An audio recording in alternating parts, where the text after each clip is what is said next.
Nada é mais caro do que um contador baratinho. Eu digo isso várias vezes, repito, e hoje o nosso vídeo é exatamente sobre isso. Eu vou trazer para a gente aqui uma notícia que quase todo mundo viu no mercado contábil sobre uma indenização milionária que um escritório de contabilidade tem que pagar. E isso tem muito a ver não só com esse escritório que vai pagar a indenização, mas com você e eu e o nosso posicionamento de mercado. Vamos lá?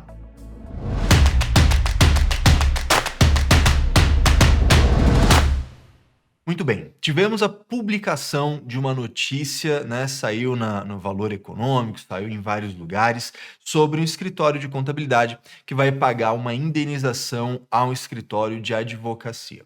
Vamos dar uma olhada exatamente nisso? Eu quero compartilhar com você, primeiro, ler essa notícia para entender exatamente o que aconteceu e desdobrar isso em algumas discussões importantes, porque isso tem muito a ver com a nossa forma de encarar o negócio, empresa contábil ou escritório de contabilidade, como nós encaramos a nossa carreira também enquanto profissionais, seja você um funcionário, seja você um empresário, isso vai fazer muita diferença. E ainda um pouco sobre a relação entre o que o pessoal tem comentado por aí e como a gente se posiciona.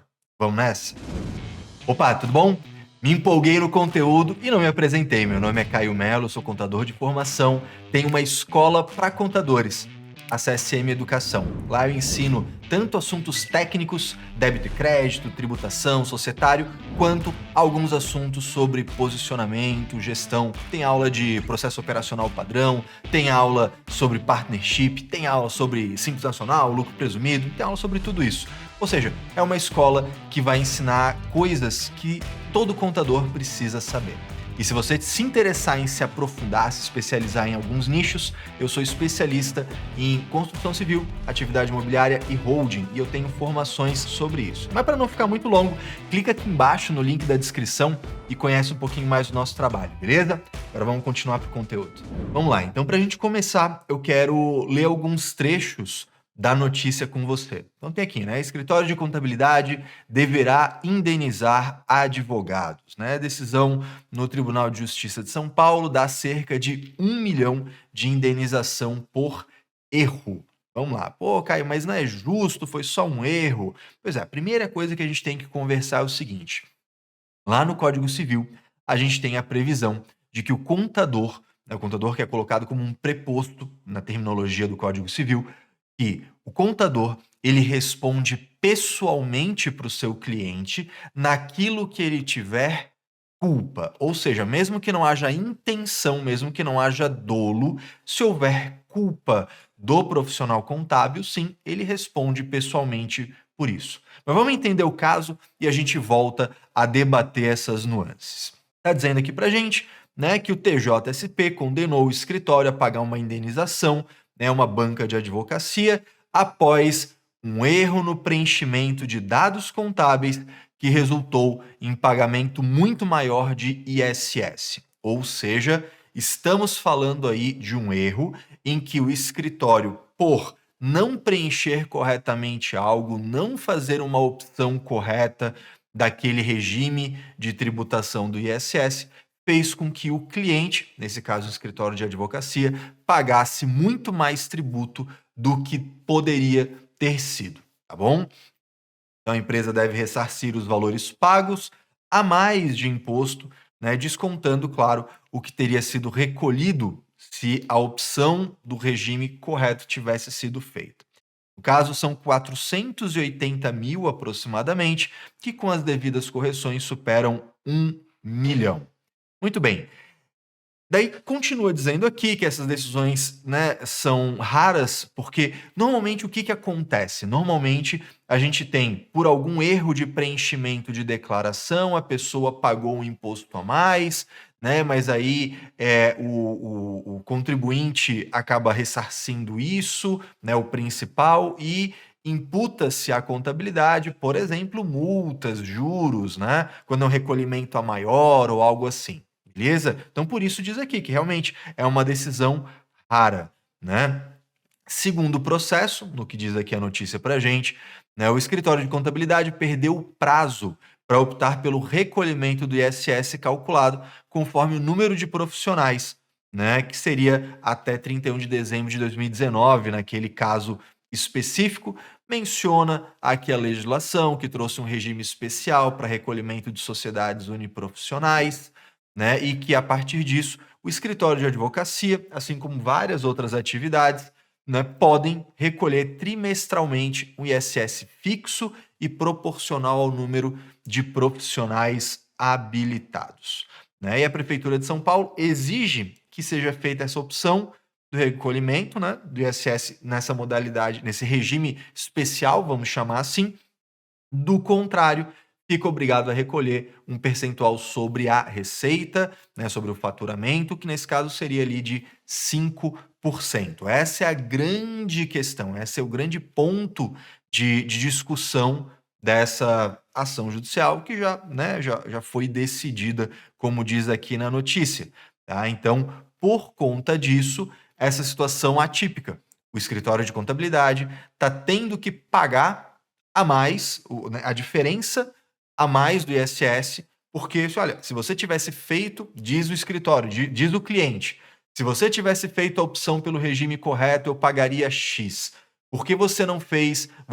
Eu tive que pagar muito mais, então você vai me reembolsar, você vai me devolver essa diferença aí, porque você contador comeu bola. Basicamente é essa conversa que está acontecendo, tá bom? Ah, Caio, mas calma, a gente já vai conversar sobre essas, né, ponderações do caso. Eu quero primeiro passar a notícia aqui com vocês para a gente olhar com bastante calma, com bastante atenção, porque o assunto é importante, né? E coloca aqui que no processo o escritório de contabilidade reconheceu o erro, mas alegou que isso imputaria só a responsabilidade pelo pagamento da multa e não do imposto. Porém, foi condenado em primeira e em segunda instância, né? Então, temos aqui já, né, em primeira e segunda instância, a decisão, nesse caso, desfavorável ao escritório de contabilidade, né? Diz aqui para gente também que o relator,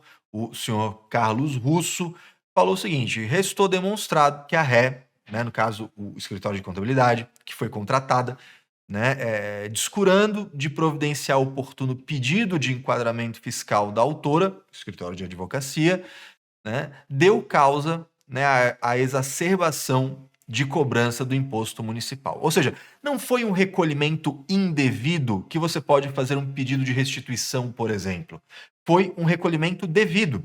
O que não foi correto foi o enquadramento de regime tributário, né? Acho que resumindo a ópera, é exatamente essa a questão, né? Aí continua dizendo que foi bem dimensionado, tomando a diferença entre o valor, beleza, né? O advogado do escritório de advocacia, né, do contratante ali, do cliente, falou o seguinte, né, o doutor Gustavo Pena Marim falou o seguinte: a decisão serve de alerta para os escritórios de contabilidade que atuem com zelo e diligência nas obrigações exigidas pelo fisco, né? E esse erro foi causa direta para o desenquadramento do escritório, que ensejou aquele pagamento todo. Beleza? Vamos lá, pessoal. O que a gente tem que olhar aqui, né? Quais são os pontos, pelo menos, que me chamam a atenção e que eu acho que vale a pena a gente conversar a respeito? Primeiro de tudo, né, a gente tem uma questão de agir como empresário, né? Vamos pensar o seguinte: eu, como empresa, prestando serviço de contabilidade, ou eu como escritório de contabilidade, ou eu como profissional que executa essa atividade de forma autônoma, você concorda comigo que a nossa atividade ela é muito intolerante ao erro? Qualquer erro vai, no mínimo, gerar uma multa, né? Então, pensando como empresa, ora, se eu atuo com esse tamanho de risco, e quanto maior o cliente, maior o risco, e também, quanto menor a minha empresa, mais esse risco me afeta, né? O risco da ruína ele está ali muito mais próximo, porque se eu tenho muitos clientes, muito faturamento e eu tenho eventualmente uma multa, eu consigo talvez trabalhar isso melhor. Se eu estiver começando um escritório pequeno, uma atividade autônoma, e eu tiver uma multa, talvez isso seja muito mais pesado e acabe né, eliminando, encerrando de forma muito prematura o meu negócio. Então, pensando como empresário, me parece pouco provável, né, assim, me parece imprudente, melhor palavra, me parece imprudente você trabalhar com contabilidade e não ter seguro de responsabilidade civil. Esse é um ponto interessante, né, aqui não entrou nesse mérito, não tem nada a ver com isso, né, mas esse é um primeiro ponto que eu acho que é interessante você levar em consideração, principalmente sendo uma operação pequena, sendo um escritório iniciante, sendo, né, uma empresa com uma carteira pequena ainda, porque ainda que você tenha poucos clientes, ainda que você fature pouco, qualquer multa pode ser muito danosa ao seu negócio. Então essa é uma reflexão que eu acho que é importante ser feita, né, a gente tirar de lição disso aqui. Me chama a atenção. Será que esse escritório tinha um seguro para segurar esse rojão? Ou será que vai ter que tirar efetivamente do bolso todo esse valor? Convenhamos, não é pouco dinheiro, né? Outra coisa importante é a importância do contrato de prestação de serviço. Não um contrato de prestação de serviço com base em Ctrl+C, Ctrl+V, com cláusulas genéricas, mas um contrato muito bem redigido, que deixe claro quais são as obrigações do contratado e do contratante, qual é o escopo desse contrato, né? Quais são os serviços que entram, quais são os serviços que não entram. Planejamento tributário, comparativo de regimes, opção pelo regime. Como vai funcionar isso? Quem é responsável por fazer? Quem dá o start, né? De quem é a iniciativa? Tudo isso tem que estar muito claro no contrato e, consequentemente, no onboarding desse cliente e, principalmente, devidamente documentado. Você faz reunião com o cliente, ata de reunião. Você faz uma call com seu cliente, grava a reunião. Você deu uma orientação para ele, documenta isso, colhe assinatura ou mantém registro eletrônico disso, né? O excesso de informalidade na tratativa do dia a dia acontece principalmente pela correria, né? Tá na correria, tá naquela coisa toda, acabo fazendo de qualquer jeito, mas eu tenho que lembrar o seguinte: e se der problema depois? Eu tenho evidências de que eu orientei corretamente? E vamos combinar? Pode ser, eu não conheço o caso, né? Eu não parei para ler a decisão, para entrar nos autos, enfim. Mas e se esse contador falou, né? Encontrou o cliente, falou: Ó, tu tem que me dizer qual é o regime que você quer. E ele não respondeu, e pela omissão do cliente, o contador não agiu. Pode até ser que tenha algo assim, mas ele não tinha documentação para conseguir mostrar isso. Portanto, ora, eu presto serviço de contabilidade, de tributação, e havia um regime mais vantajoso para o meu cliente, eu deveria ter, no mínimo, comunicado a ele, será que não? E se eu comuniquei, mas não tenho documento? Pois é, pode acontecer um problema. Aqui, ainda voltando na notícia, tem um trecho bem interessante, que fala assim, ó: apesar de incomum, a decisão serve de alerta aos contabilistas, né? E segundo o Alberto Batista da Silva Júnior, consultor jurídico do Sindiconte de São Paulo, né? Ele fala que, no caso julgado, havia apenas uma cláusula genérica sobre as responsabilidades. Olha o problema aí. Para ele, somente com uma cláusula genérica, não haveria a obrigação do escritório de contabilidade fazer a opção, porque o escritório de advocacia deveria dizer sua escolha para inclusão no sistema, né? E abre aspas aqui, acredito que deva ter um acordo verbal entre eles sobre o enquadramento, fecha aspas, né? E ainda segundo ele, quem decide sobre a opção é o administrador, não o contabilista, que apenas transmite essas informações ao fisco, né? Então, aí é a grande questão. Poxa, isso não estava claro no contrato? Isso tem que estar claro no contrato, né? Vai haver né, em toda virada de ano, em todo período tributário que se inicia antes disso, vai haver planejamento tributário, vai haver comparativo, vai haver, né, o questionamento. O meu cliente, por exemplo, ele é do. Vamos sair do caso concreto dessa. Enfim, né, dessa notícia. Vamos sair desse SS.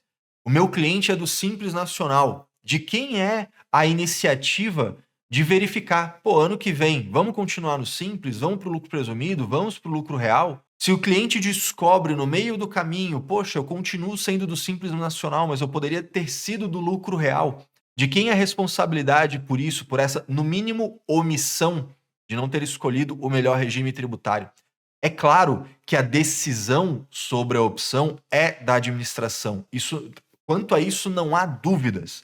Mas a questão é, para que essa decisão seja tomada, eu preciso de informações, preciso de dados. Para que esses dados estejam na mão do administrador, quem é o profissional hábil, competente, próprio para fazer isso? É claro que é a contabilidade. Ah, Caio, mas eu recebo muito pouco para fazer esse tipo de serviço. Então talvez não seja um problema de posicionamento.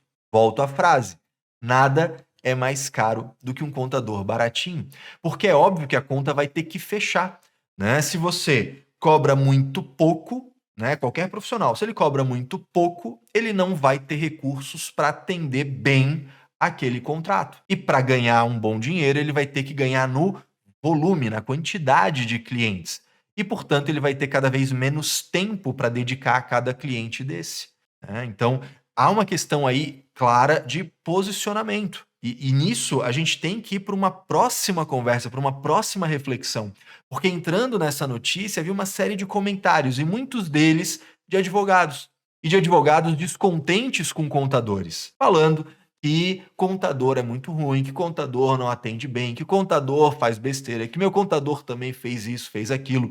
E aí, a gente não pode se melindrar. A gente, como contador, a gente não pode ficar naquela posição reativa, infantil, de querer ficar, né, fazer birra, bater pé, ficar com bico. A gente não pode fazer isso. A gente tem que olhar para essa situação e tentar aprender com isso e entender que aquele comentário ele não é pessoal para você ou para mim.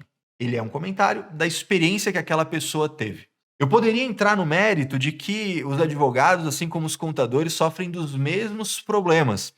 São classes que têm uma quantidade muito grande de maus profissionais, de profissionais que não trabalham bem, de profissionais que cobram um valor, muitas vezes até baixo, mas que entregam menos ainda, que estão aquém do mínimo esperado para sua atuação, né? Eu poderia dizer tranquilamente que os advogados e os contadores se encontram numa mesma posição de mercado nesse sentido, né, de qualificação profissional.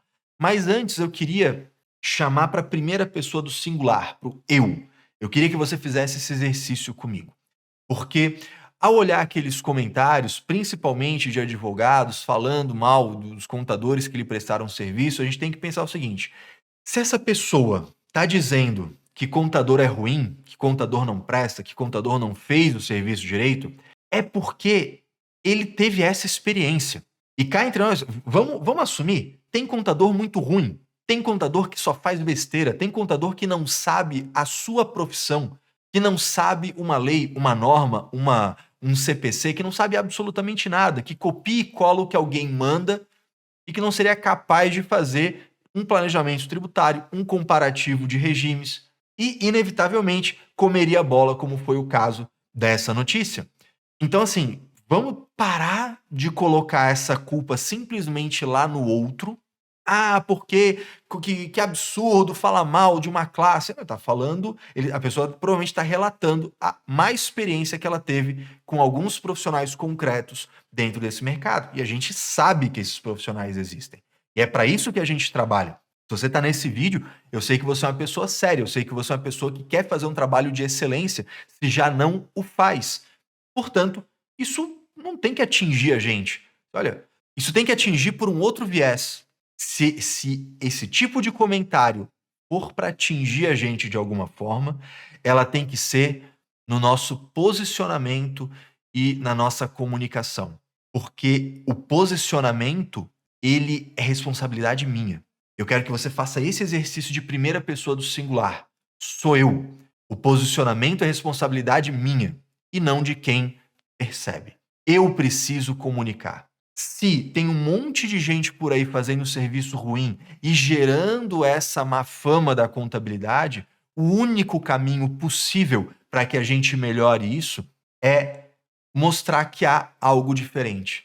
Se quem é ruim está expondo esse serviço ruim, ao mesmo tempo talvez esteja faltando que eu e você a gente se exponha mais, a gente se posicione, a gente comunique, a gente mostre a diferença que existe entre ter um trabalho sério como o meu e o seu, daqueles outros que fazem um trabalho que não presta e que acaba manchando a boa imagem da contabilidade.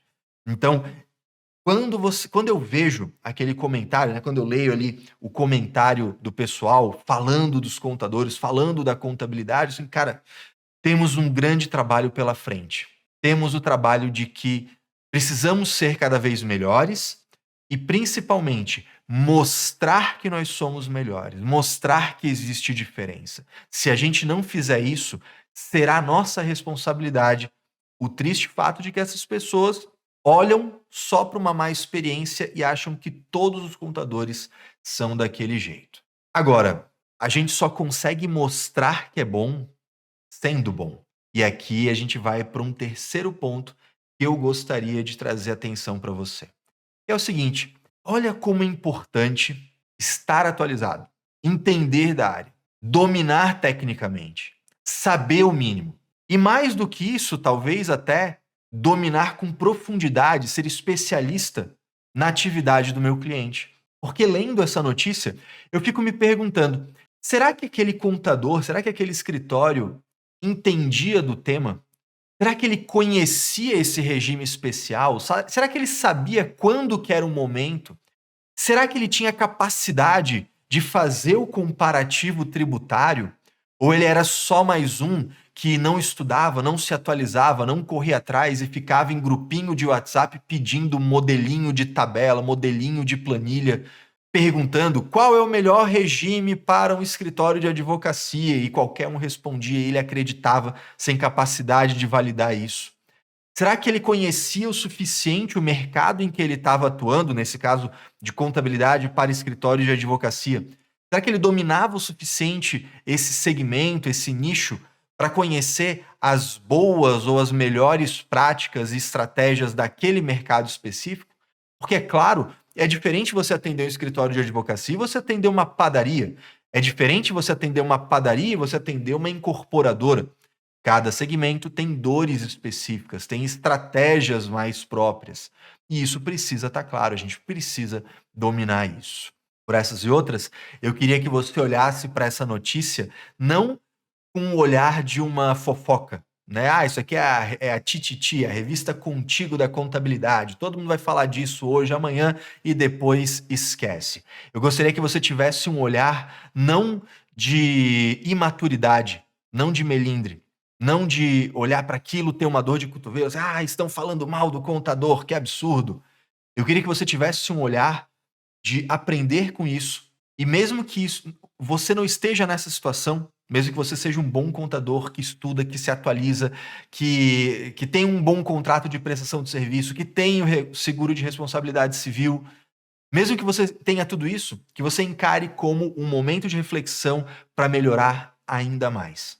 Nós temos um bom trabalho pela frente, um longo trabalho pela frente de fazer a contabilidade ser ainda melhor, ser uma contabilidade mais útil, que faça diferença na vida desses clientes, das empresas, dos seus proprietários, dos seus funcionários, das famílias dessas pessoas e indiretamente impactar de forma muito positiva na vida de todos eles. E eu conto com você para isso. Tá certo? Eu espero que tenha ajudado você essa análise. Ficou um pouco mais longa do que os vídeos que a gente está acostumado a fazer aqui, uma dinâmica um pouco diferente, mas se você gostou, deixa aqui embaixo o teu like, se inscreve no canal, faz o teu comentário, diz se você gosta desse tipo de vídeo, comentando notícias, comentando situações, né? Trazendo alguma análise para a gente colocar em prática. Eu pessoalmente gosto muito, né? E se esse tipo de conteúdo for bom para vocês, a gente vai repetir, tá bom? Fica com Deus, um forte abraço e até a próxima.